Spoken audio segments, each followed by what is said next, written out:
Bismillahirrahmanirrahim. Assalamualaikum warahmatullahi wabarakatuh.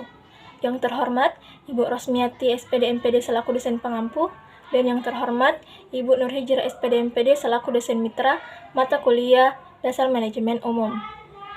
Terima kasih atas kesempatan yang telah diberikan kepada saya. Saya atas nama Mutiara Septiania Sarawati dengan NIM 210208502, kelas 03, jurusan Pendidikan Kesejahteraan Keluarga. Topik yang akan saya paparkan mengenai hasil observasi rumah jahit sederhana. Yang pertama, profil usaha rumah jahit sederhana. Rumah jahit sederhana berdiri sejak tahun 2018, yaitu sudah beroperasi selama 3 tahun. Pemilik atas nama Mulyati, jumlah karyawan 1 orang, alamat Jalan Kyai Haji Ahmad Dahlan, Kabupaten Bulukumba. Rumah jahit sederhana menerima jahitan permak baju dan celana, baju pesta, jasa pengobrasan, dan baju gamis. Selanjutnya, sejarah berdirinya rumah jahit sederhana. Pemilik rumah jahit sederhana ini hanya merupakan lulusan SMA, tetapi beliau memiliki saudara yang bekerja sebagai penjahit, dan beliau belajar menjahit dari saudaranya dan mengikuti kursus menjahit. Pada awal pendirian rumah jahit sederhana ini, hanya menerima permak baju dan celana saja, karena kurangnya alat dan konsumen yang masih sepi. Pada tahun 2019, pemilik rumah jahit sederhana ini menutup sementara rumah jahitnya. Dan pada tahun 2020, tepatnya pada awal saat pandemi, rumah jahit ini kembali beroperasi dan mulai menerima jahitan baju gamis dan baju pesta.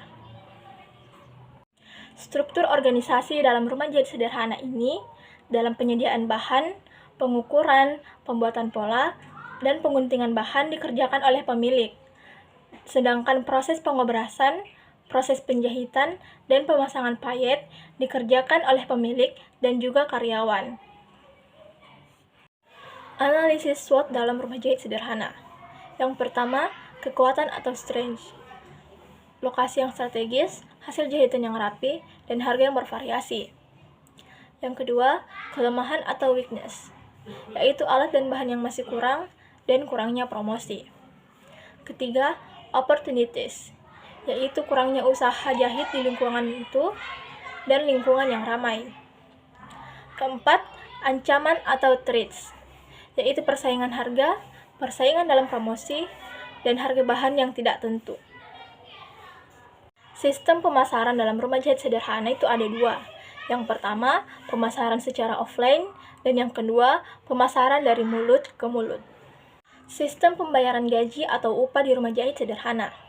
Sistem upah atau gaji di rumah jahit ini berdasarkan hitungan jahitan yang karyawan selesaikan setiap bulannya, dan juga berdasarkan banyaknya konsumen yang datang. Jadi, semakin banyak jahitan yang rumah jahit ini terima, maka semakin tinggi upah atau gaji karyawannya. Yang terakhir, kesimpulan. Rumah jahit sederhana ini masih terbilang belum sempurna, berdasarkan namanya yaitu sederhana. Rumah jahit ini memberikan jasa pengobrasan, jahit baju pesta dan gamis, dan juga menerima permak baju wanita dan pria. Strategi pemasarannya masih terbilang kurang karena hanya menggunakan pemasaran secara offline dan pemasaran dari mulut ke mulut.